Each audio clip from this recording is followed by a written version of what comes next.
ಈ ಒಂದು ವಿಡಿಯೋದಲ್ಲಿ ಈ ಸ್ವತ್ತಿಗೆ ಆನ್ಲೈನ್ ಮುಖಾಂತರ ಅರ್ಜಿಯನ್ನು ಸಲ್ಲಿಸೋದು ಯಾವ ರೀತಿ ಅಂತ ತಿಳಿಸ್ಕೊಡ್ತಾ ಇದ್ದೀನಿ.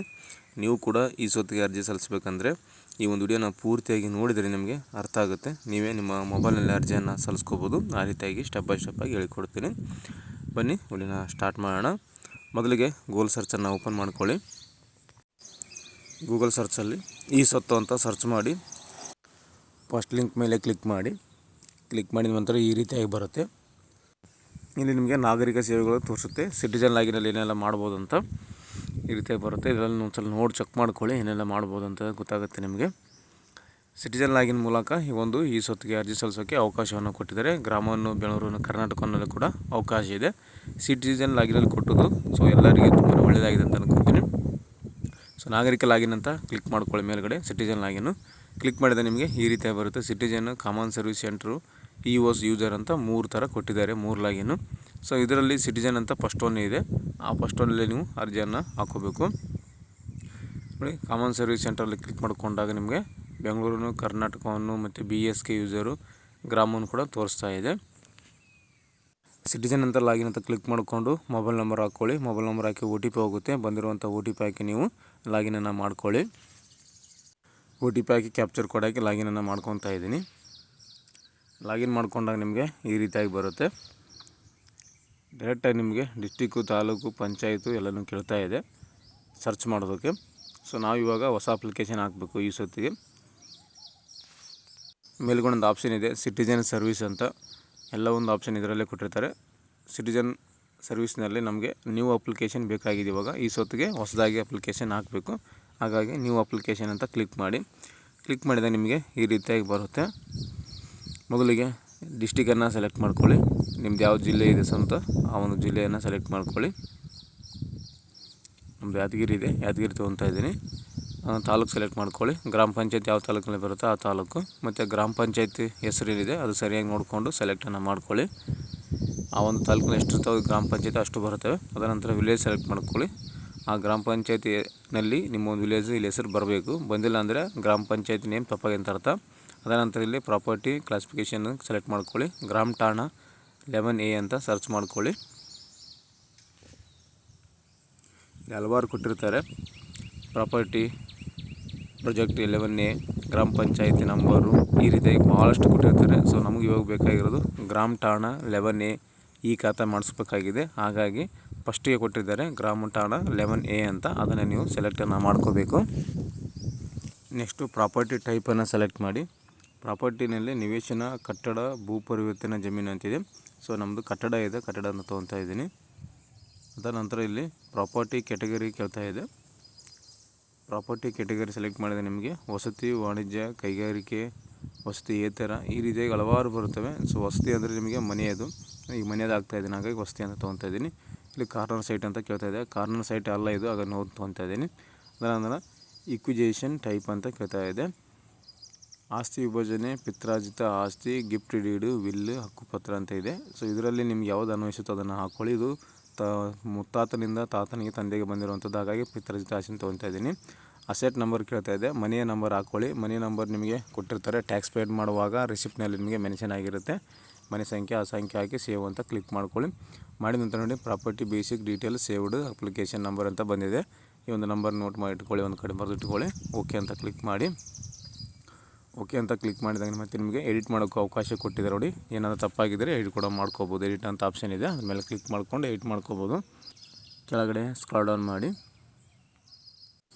ಮಾಡಿದಾಗ ಈ ರೀತಿಯಾಗಿ ಬರುತ್ತೆ. Property registration deed data has per Kaveri application ಅಂತ ಬಂದಿದೆ.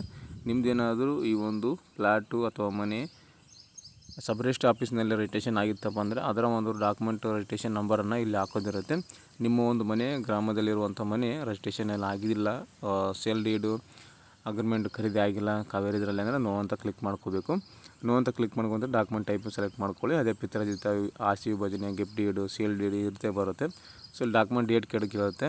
ನೀವೇನಾದರೂ ಖರೀದಿ ಮಾಡಿದರೆ, ಯಾರಿಂದನೂ ಫ್ಲಾಟ್ ಖರೀದಿ, ಮನೆ ಖರೀದಿ ಮಾಡಿದರೆ ಗ್ರಾಮ ಪಂಚಾಯತಿ ಲೆವೆಲಲ್ಲಿ ಆ ಒಂದು ಡೇಟನ್ನು ಹಾಕ್ಬೇಕಾಗುತ್ತೆ. ಒಂದು ಡಾಕ್ಯುಮೆಂಟ್ ಹತ್ರ ನಿಮಗೆ ಇರುತ್ತೆ, ಯಾವ ಒಂದು ಡೇಟಿಗೆ ಖರೀದಿ ಮಾಡಿದರೆ ಆ ಒಂದು ಡೇಟ್ದು ಖರೀದಿ ಪತ್ರ ದಿನಾಂಕವನ್ನು ಇಲ್ಲಿ ಹಾಕಬೇಕು. ಹಾಕಿದ ನಂತರ ಡಾಕ್ಯುಮೆಂಟ್ ನಂಬರ್ ಕೇಳುತ್ತೆ. ಅಲ್ಲಿ ಡಾಕ್ಯುಮೆಂಟ್ ನಂಬರ್ ಇರುತ್ತೆ ನಿಮಗೆ ಖರೀದಿ ಆದಾಗ. ಸಬ್ ರಿಜಿಸ್ಟ್ರಲ್ಲೇ ಮಾಡಿಕೊಂಡ್ರೆ ಸಬ್ ರಿಜಿಸ್ಟ್ರಲ್ಲಿ ಕೂಡ ಆ ನಂಬರ್ ಕೊಟ್ಟಿರ್ತಾರೆ, ಖರೀದಿ ಡೇಟು, ಖರೀದಿ ನಂಬರು. ಅದರಂತ ಅಪ್ಲೋಡ್ ಡಾಕ್ಯುಮೆಂಟ್ ಅಂತಿದೆ. ಸೊ ಇವ್ರ ಹತ್ರ ಯಾವುದೇ ರೀತಿ ಖರೀದಿ ಮಾಡಿಲ್ಲ, ಪಿತ್ರಾರ್ಜಿತ ಆಸ್ತಿ ಇದೆ. ಸೊ ಹಾಗಾಗಿ ಆ ಒಂದು ಡಾಕ್ಯುಮೆಂಟ್ ಡೇಟ್ ಕೊಟ್ಟಿದ್ದೀನಿ, ಅಂದಾಜು ಅಲ್ಲಿ ಟ್ಯಾಕ್ಸ್ ಪೇಡ್ ತುಂಬಿರ್ತಾರೆ, ಆ ಒಂದು ಡೇಟ್ ಹಾಕಿ ಅಲ್ಲಿ ಮನೆ ನಂಬರ್ ಅಥವಾ ಖಾತಾ ನಂಬರ್ ಇದೆ ಹಾಕಿ ಇಲ್ಲಿ ಡಾಕ್ಯುಮೆಂಟನ್ನು ಸ್ಕ್ಯಾನ್ ಮಾಡಿ ಅಪ್ಲೋಡ್ ಮಾಡ್ತಾಯಿದ್ದೀನಿ. PDF ಮಾಡ್ಕೋಬೇಕು, 5 MB ಒಳಗಡೆ ಇರಬೇಕು.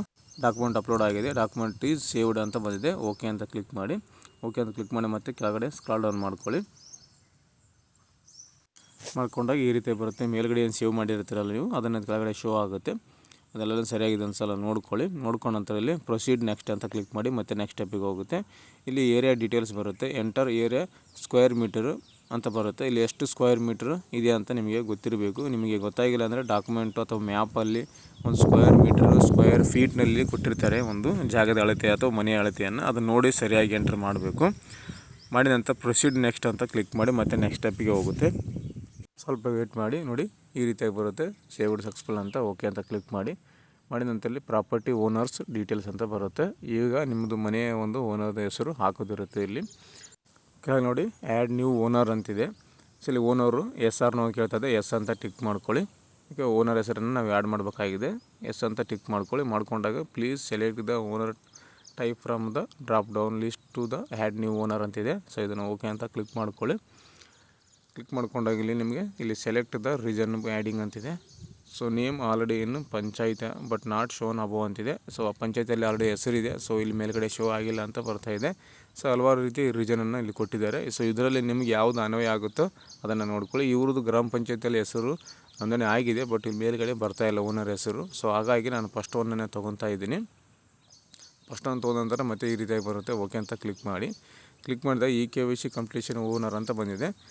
ಈಗ KYC ಆಧಾರ್ ಕಾರ್ಡ್ ಹಾಕಿ OTP ಕೊಟ್ಟರೆ ನಿಮಗೆ ಅವನು ಓನರ್ದು ಹೆಸರು ಮತ್ತು ಫೋಟೋ ಶೋ ಆಗುತ್ತೆ. ನಮಗೆ ಕೆಲವು ಸಲ ಇದನ್ನು ವರ್ಕ್ ಆಗಲಿಲ್ಲ ಅಂದರೆ ಬೇರೆದನ್ನು ಸೆಲೆಕ್ಟ್ ಮಾಡ್ಕೋಬೇಕು. ನೋಡಿ minimum of one owner name ಮಾಡಿರಿ ಅಂತ ಬರ್ತಾಯಿದೆ. ಸೊ ಮೇಲಿಂದ ವರ್ಕ್ ಆಗ್ತಾಯಿಲ್ಲ. ಸೊ ಮತ್ತು ಇದರಲ್ಲಿ ಅನ್ವಯಿಸಿದ್ದನ್ನು ಬೇರೆ ತೊಗೊತೀನಿ ನಾನು, ಯಾಕಂದರೆ ಇವರು ತಾತ ಡೆತ್ ಆಗಿದ್ದಾರೆ. ಸೊ ಅವರಿಂದ ಅವರು ಮಗನಿಗೆ ಬಂದಿದೆ. ಸೊ ಹಾಗಾಗಿ as per the after death ಅಂತ ಒಂದು ಆಪ್ಷನ್ ಇದೆ ಇಲ್ಲಿ.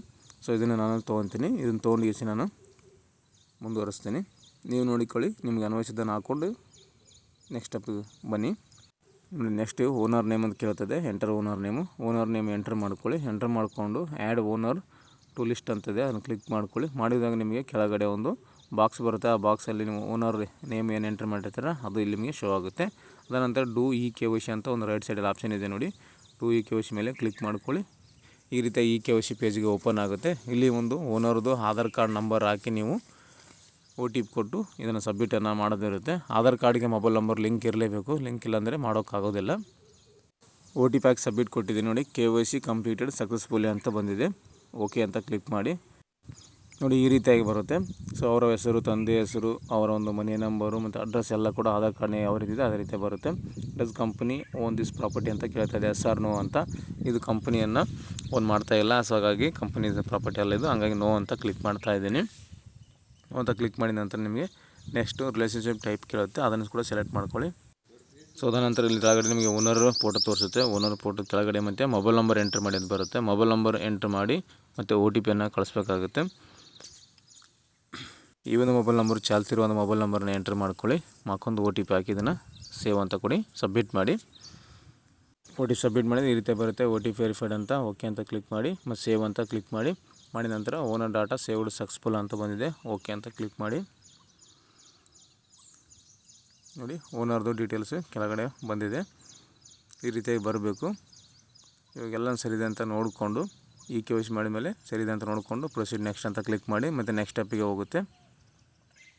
ಪ್ರತಿ ಸಲ ಕೂಡ ಸಬ್ಮಿಟ್ ಮಾಡಿದಾಗ ಮೇಲಿಂದನೇ ಬರುತ್ತೆ ಮತ್ತು ಸ್ಕ್ರಾಲ್ ಡೌನ್ ಮಾಡ್ಕೋಬೇಕು ಕೆಳಗಡೆ. ಇಲ್ಲಿ are you availing the rebates for your property under the below category ಅಂತ ಕೇಳ್ತಾ ಇದೆ.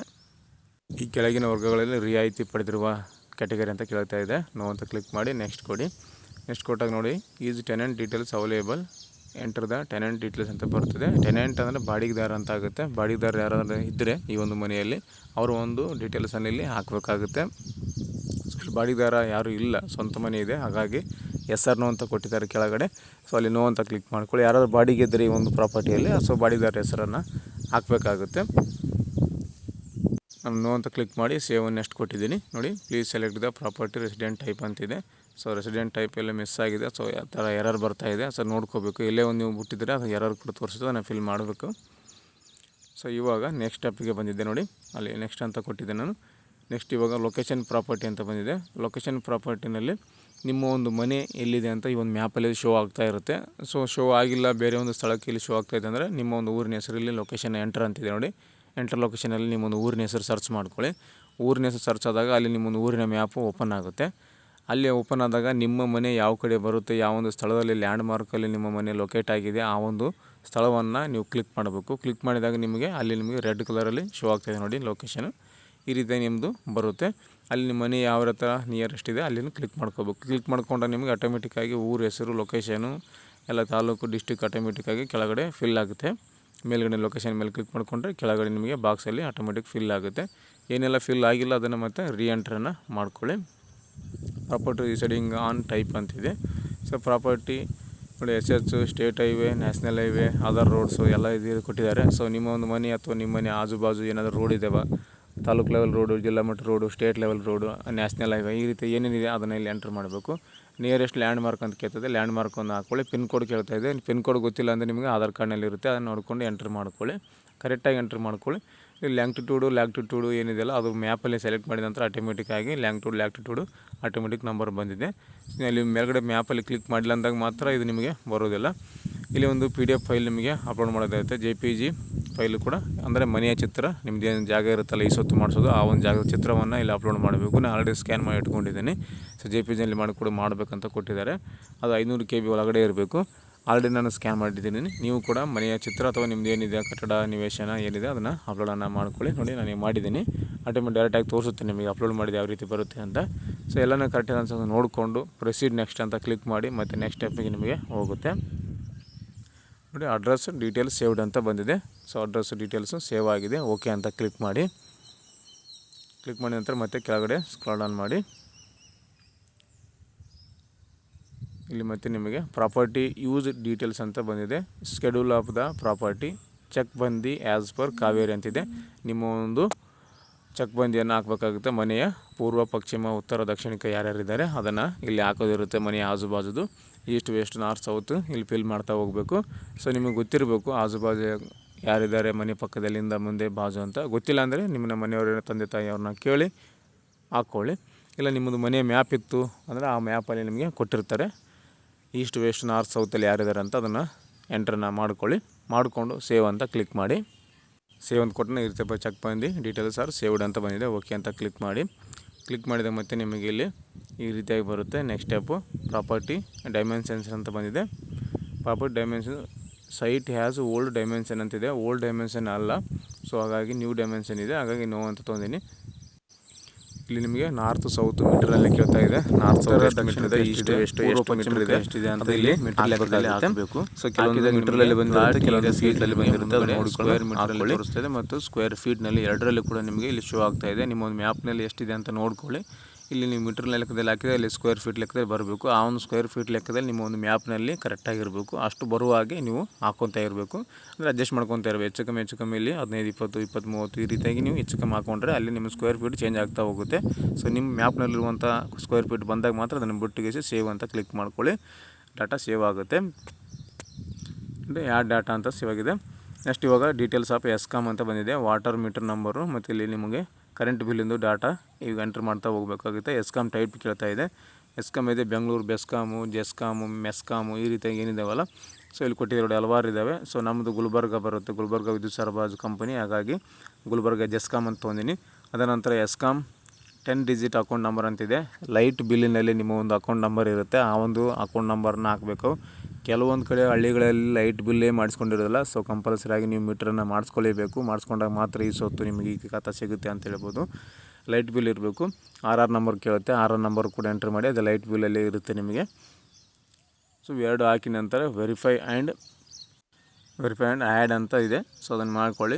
ಸೊ ಅದನ್ನು ವೆರಿಫೈ ಆಗುತ್ತೆ. ಮೇಲೆ ಆಗಿರೋ account number, RR number verify ಆಗುತ್ತೆ. ವೆರಿಫೈ ಆಗಿದ್ದನ್ನು ಡೀಟೇಲ್ಸು ಕೆಳಗಡೆ ಆ್ಯಡ್ ಆಗುತ್ತೆ. ಎಲ್ಲನೂ ಕರೆಕ್ಟಾಗಿದ್ದರೆ ಮನೆ ಯಾರ ಹೆಸರಿರುತ್ತೆ ಅವ್ರ ಹೆಸರಲ್ಲೇ ಒಂದು RR ನಂಬರು ಮತ್ತು ಮೀಟರ್ ನಂಬರು ಏನಿದೆಲ್ಲ ಅಕೌಂಟ್ ID ಅವ್ರ ಹೆಸರಲ್ಲಿ ಇರಬೇಕು. ಅಂದಾಗ ಮಾತ್ರ ಇದು ಒಂದು ಬಿಲ್ಲಿಂಗ್ ಡೀಟೇಲ್ ಡಾಟಾ ಪೇಚ್ ಆಗಿ ಅದು ಆ್ಯಡ್ ಆಗುತ್ತೆ ಸಕ್ಸಸ್ಫುಲ್ಲಾಗಿ.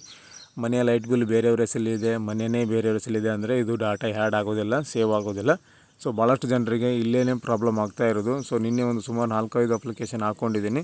ಇದೇ ಒಂದು ಮೀಟ್ರ್ ಸಮಸ್ಯೆನೇ ಆಗಿದೆ. ಲೈಟ್ ಬಿಲ್ಲು ತಂದೆ ಹೆಸರಲ್ಲಿದ್ದರೆ ತಾಯಿ ಹೆಸರಲ್ಲೇ ಮನೆ ಇರುತ್ತೆ. ಸೊ ಹೀಗಾಗಿ ಉಲ್ಟಾ ಪಲ್ಟಾ ಆಗಿದೆ. ಸೊ ಯಾರ ಹೆಸರಲ್ಲೇ ಮನೆ ಇರುತ್ತೆ ಅವ್ರ ಹೆಸರಲ್ಲೇ ಈ ಒಂದು ವಿದ್ಯುತ್ ಸಂಪರ್ಕ ಇರಬೇಕಾಗುತ್ತೆ. ಕರೆಂಟ್ ಬಿಲ್ ಅವ್ರ ಹೆಸರಲ್ಲಿ ಇದ್ದಾಗ ಮಾತ್ರ ಡಾಟಾ ತೊಗೊಳುತ್ತೆ, ಇಲ್ಲಾಂದರೆ ತೊಗೊಳ್ಳೋದಿಲ್ಲ. ಸೊ ನೋಡಿ ಈ ರೀತಿಯಾಗಿ ಎರರ್ ಬರ್ತಾ ಇದೆ. There is a error, please relogin and retry ಅಂತ ಬಂದಿದೆ. ಸೊ ಈ ರೀತಿಯಾಗಿ ಬರುತ್ತೆ. ಸೊ ಒಬ್ರದ್ದೇ ಇದೆ ಅಂತ ಚೆಕ್ ಮಾಡ್ಕೊಳ್ಳಿ. ಚೆಕ್ ಮಾಡ್ಕೊಂಡು ನೆಕ್ಸ್ಟ್ ಇವಾಗ ವಾಟರ್ ಮೀಟ್ರ್ ನಂಬರ್ ಕೇಳುತ್ತೆ. ವಾಟರ್ ಮೀಟ್ರ್ ನಂಬರು ಬಿಲ್ಲಿಂಗ್ ಬರುತ್ತೆ. ಸೊ ಗ್ರಾಮೀಣ ಪ್ರದೇಶದಲ್ಲಿ ವಾಟರ್ ಮೀಟ್ರಿಗೆ ಬಿಲ್ಲಿಂಗ್ ನಂಬರ್ ಬರೋದಿಲ್ಲ. ಕೆಲವು ಕಡೆ ಬಿಲ್ ಕೊಟ್ಟಿರ್ತಾರೆ, ಇನ್ನೂ ಕೆಲವು ಕಡೆ ಬಿಲ್ ಕೊಟ್ಟಿರೋದಿಲ್ಲ. ಸೊ ಬೇಕು ಅಂದರೆ ನಿಮಗೆ ಗ್ರಾಮ ಪಂಚಾಯತ್ ಲೆವೆಲ್ ಹೋಗಿ ಈ ಒಂದು ವಾಟರ್ ಬಿಲ್ಲನ್ನು ಇಸ್ಕೋಬೇಕು. ಸೊ ಇದು ಮಾನಿಟ್ರ್ ಅಲ್ಲ, ವಾಟರ್ ಬಿಲ್ ಏನಿದೆ ನೀರಿನ ಬಿಲ್ಲು, ನೀರಿನ ಕರ ತುಂಬೋದು. ಆ ಬಿಲ್ ಏನು ಬೇಕಾಗಿಲ್ಲ ಈ ಸೊತ್ತು ಮಾಡಿಸೋದಕ್ಕೆ. ಕರೆಂಟ್ ಬಿಲ್ ಇದ್ದರೆ ಸಾಕು ನಿಮಗೆ ಈ ಸೊತ್ತು ಹಾಕ್ಕೋಬೋದು. ನಾನು ನೋಡಿ ಇಲ್ಲಿ ತೊಗೊತಾ ಇಲ್ಲ. ಸೊ ಲೈಟ್ ಬಿಲ್ ಬೇರೆಯವ್ರ ಹೆಸರಲ್ಲಿ ಇದೆ. ಸೊ ಅದನ್ನು 2-3 ಸಲ ಹಾಕಿ ರೀಟ್ರೈ ಮಾಡ್ತಾಯಿದ್ದೀನಿ. ಸೊ ಬರ್ತಾ ಇಲ್ಲ, ಡಾಟಾ ಪೇಚ್ ಆಗ್ತಾಯಿಲ್ಲ ಜಸ್ಕಾಮ್ದು.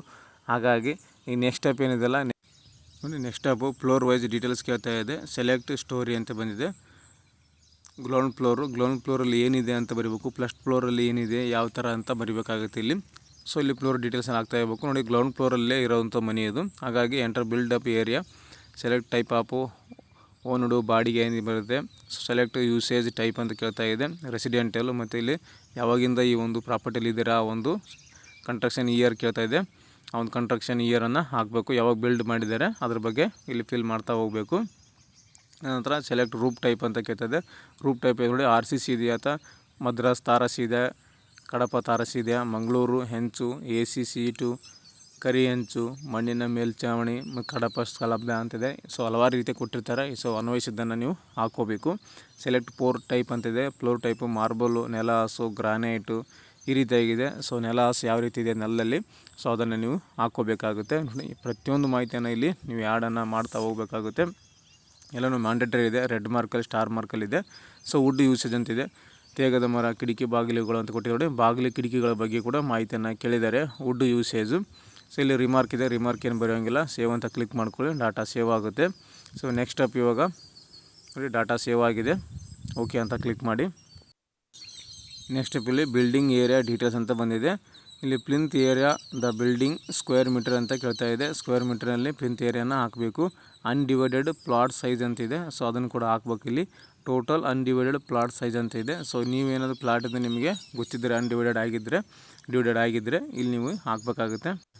ಈ ಒಂದು ಮನೆಯ ಒಂದು ಒಟ್ಟು ಜಾಗದ ಏರಿಯಾಕ್ಕೆ ಪ್ಲಿಂತ್ ಏರಿಯಾ ಅಂತ ಇರ್ತಾರೆ. ಪ್ಲಿಂತ್ ಏರಿಯಾ ಎಷ್ಟು ನಿಮ್ಮದು ಮನೆಯಲ್ಲಿ ಸರೌಂಡಿಂಗ್ ಏನು ಕಟ್ಟಿಕೊಂಡಿದ್ದೀರಲ್ಲ ಟೋಟಲ್ ಏರಿಯಾ, ಆ ಒಂದು ಪ್ಲಿಂತ್ ಏರಿಯಾ ಹಾಕಬೇಕಾಗುತ್ತೆ. ಡಿವೈಡ್ ಆಗಲಾರ್ದ ಸ್ಕ್ವೇರ್ ಮೀಟರ್ನಲ್ಲಿ ಅದನ್ನು ಕೂಡ ಹಾಕಬೇಕು. ಟೋಟಲ್ ಅನ್ಡಿವೈಡೆಡ್ ಸ್ಕ್ವೇರ್ ಮೀಟರ್ ಅಂತ ಕೇಳ್ತಾ ಇದೆ. ಸೊ ಇದನ್ನು ನೋಡಿಕೊಂಡು ಹಾಕ್ಕೊಂಡು ಸೇವ್ ಬಿಲ್ಡಿಂಗ್ ಏರಿಯಾ ಡೀಟೇಲ್ಸ್ ಅಂತಿದೆ, ಅದನ್ನು ಸೇವ್ ಮಾಡ್ಕೊಳ್ಳಿ. ಡಾಟಾ ಸೇವ್ ಆಗುತ್ತೆ. ಮತ್ತು ಪ್ರೊಸೀಡ್ ನೆಕ್ಸ್ಟ್ ಅಂತ ಕ್ಲಿಕ್ ಮಾಡಿ. ಮಾಡಿದ ನಂತರ ನಿಮಗೆ ನೆಕ್ಸ್ಟ್ ಕಾವೇರಿ ECದು ಅಪ್ಲೋಡ್ ಮಾಡೋದು ಬರುತ್ತೆ. EC ಡೇಟು, EC ಯಾವಾಗ ತೊಗೊಂಡಿದ್ದೀರಾ, ಎಲ್ಲಿಂದ ಎಲ್ಲಿವರೆಗೆ ತೊಗೊಂಡಿದ್ದೀರಾ ಅದನ್ನು ಸ್ಕ್ಯಾನ್ ಮಾಡಿ ಅಪ್ಲೋಡನ್ನು ಮಾಡಬೇಕು. ಮಾಡಿದಾಗ ನೆಕ್ಸ್ಟ್ ನಿಮಗೆ ಅಪ್ರೂವಲ್ ಫಾರ್ ಫೈನಲ್ ಸೈನ್ ಅಂತ ಇದೆ. ಫೈನಲ್ ಸೇವ್ ಅಂತ ಬರುತ್ತೆ ಲಾಸ್ಟಲ್ಲಿ. ಆ ಒಂದು ಫೈನಲ್ ಸೇವ್ ಕೊಟ್ಟರೆ ನಿಮಗೆ ಗ್ರಾಮ ಪಂಚಾಯತ್ PDO ಲಾಗಿನ್ಗೆ ಹೋಗುತ್ತೆ. ಅಲ್ಲಿ ಅಪ್ರೂವಲ್ಗೆ ವೇಟಿಂಗ್ ಇರುತ್ತೆ. ಸೊ ಅಲ್ಲಿ ನೀವು ಏನು ಮಾಡಬೇಕಪ್ಪ ಅಂದರೆ PDOಗೆ ಭೇಟಿ ಆಗಬೇಕು. PDOಗೆ ಒಂದು 3-4 ದಿನ ಬಿಟ್ಟು PDO ಭೇಟಿ ಆದರೆ ಅವರು ನಿಮಗೆ ಅಪ್ರೂವಲ್ನ ಮಾಡಿ ಕೊಡ್ತಾರೆ. ಇಲ್ಲಿ ಮುಂದಕ್ಕೆ ಹೋಗ್ತಾ ಇಲ್ಲ ಈ ಒಂದು ಅಪ್ಲಿಕೇಶನ್, ಹಾಗಾಗಿ ಇಲ್ಲಿಗೆ ನಾನು ಸ್ಟಾಪ್ ಮಾಡ್ತಾ ಇದ್ದೀನಿ. ಇವ್ರದ್ದು ಒಂದು ಮೀಟ್ರ್ ಏನಿದೆಲ್ಲ ಮನೆ ಹೆಸರು ಬೇರೆದಿದೆ, ಲೈಟ್ ಬಿಲ್ ಬೇರೆಯವ್ರ ಹೆಸರಿದೆ. ಹಾಗಾಗಿ ಈ ಒಂದು ಅಪ್ಲಿಕೇಶನ್ ಮುಂದೆ ಹೋಗ್ತಾ ಇಲ್ಲ, ಇಲ್ಲಿಗೆ ಸ್ಟಾಪ್ ಮಾಡ್ತಾ ಇದ್ದೀನಿ. ನೆಕ್ಸ್ಟ್ ಸ್ಟೆಪ್ ಬಂದು EC ಅಪ್ಲೋಡ್ ಮಾಡೋದಿರುತ್ತೆ. ಅದ ನಂತರಲ್ಲೇ ಗ್ರಾಮ ಪಂಚಾಯತಿ ಅಪ್ರೂವಲ್ಗೆ ಕಳಿಸೋದಿರುತ್ತೆ. ಫೈನಲ್ ಸೇವ್ ಅಂತ ಇರುತ್ತೆ. ಸೊ ಫೈನಲ್ ಸೇವ್ ಕೊಟ್ಟರೆ ನಿಮಗೆ ಆಟೋಮೆಟಿಕ್ಕಾಗಿ ಅಪ್ಲಿಕೇಶನ್ ಗ್ರಾಮ ಪಂಚಾಯತಿಗೆ ಹೋಗುತ್ತೆ. ಸೊ ಇಷ್ಟೇ ಇರೋದು, ಈ ರೀತಿಯಾಗಿ ಅಪ್ಲಿಕೇಶನ್ ಹಾಕೋದು. ಸೊ ಇದರಲ್ಲಿ ಏನಾದರೂ ನಿಮಗೆ ಗೊತ್ತಾಗ್ತಿಲ್ಲ, ಎರರ್ ಬರ್ತಾ ಇದೆ, ಏನೋ ಡೌಟ್ಸ್ ಇದೆ ಅಂತಂದರೆ ಕಮೆಂಟ್ ಮಾಡಿ. ಏನೇ ಇರಲಿ ಅದು ಕಮೆಂಟ್ ಮಾಡಿ, ನಮಗೆ ಗೊತ್ತಿದ್ದಷ್ಟು ಮಾಹಿತಿ ನಿಮಗೆ ಶೇರ್ ಮಾಡ್ತೀನಿ, ಹಂಚ್ಕೊಳ್ತೀನಿ ಅಂತ ಹೇಳ್ತಾ ನೆಕ್ಸ್ಟ್ ವಿಡಿಯೋದಲ್ಲಿ ಮತ್ತೊಂದು ಮಾಹಿತಿ ಅಂದರೆ ನಿಮ್ಮನ್ನು ಭೇಟಿ ಆಗ್ತೀನಿ. ಅಲ್ಲಿವರೆಗೂ ನಮ್ಮ ವೀಡಿಯೋಸನ್ನು ನೋಡ್ತಾ ಇರಿ, ಸಪೋರ್ಟ್ ಮಾಡಿ ಅಂತ ಹೇಳ್ತಾ ಥ್ಯಾಂಕ್ಸ್ ಫಾರ್ ದ ವಾಚಿಂಗ್.